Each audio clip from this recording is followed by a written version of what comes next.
what I discovered when I started researching this was the technological change that's been going on to protect cars against theft.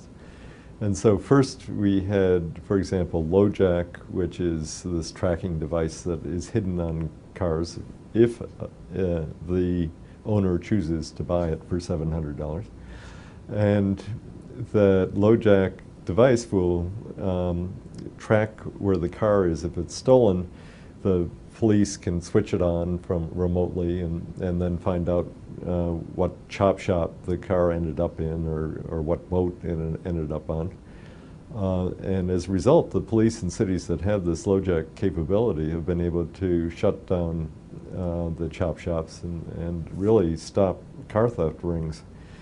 The problem is, why would I spend $700 to buy one of these things? It doesn't change my insurance rates in most districts, and there's no particular payoff.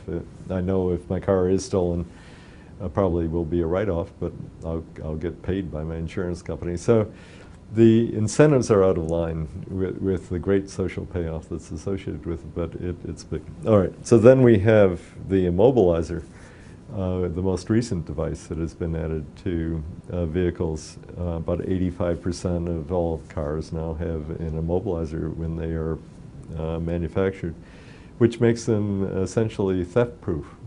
So it's not possible to start a car that has an immobilizer unless you have the key.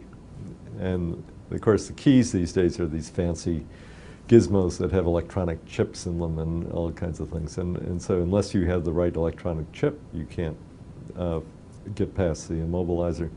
And as a result, new cars are not going to get stolen unless it's by people who first have gotten their hands on the key. And this has had a huge effect on auto theft rates.